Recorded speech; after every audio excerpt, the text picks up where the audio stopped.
Mga kahuan, panoorin ang video na ito upang alamin ang pinaka-latest na balita tungkol sa lagay ng panahon at bagyo. Update today.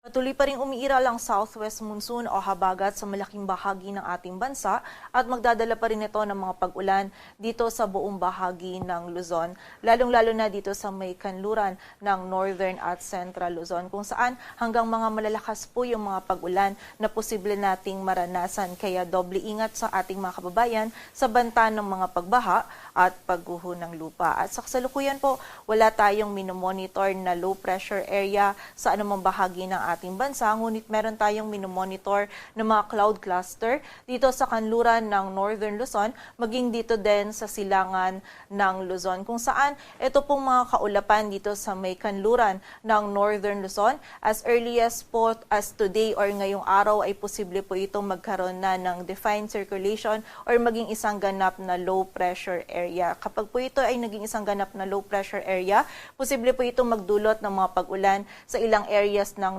Northern Luzon, and ang nakikita po natin na yung track na or yung tatahakin po nito ay pakanluran palayo po sa anumang bahagi ng ating kalupaan. But then, continuous monitoring pa rin po tayo dito sa kaulapan nito na magkaroon ng sirkulasyon sa mga susunod na oras. Kaya patuloy lamang na magantabay sa updates.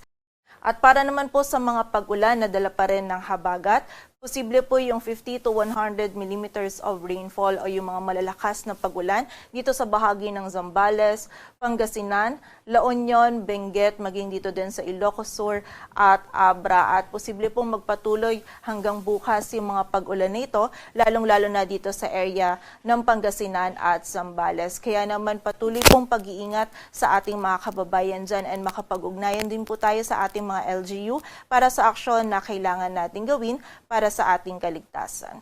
At para naman po sa lagay ng dagat baybayin ng ating bansa, wala tayong nakataas na gale warning, kaya malaya makapalaot yung mga kababayan natin mga isda, pati na rin yung may mga maliliit na sasakyang pandagat.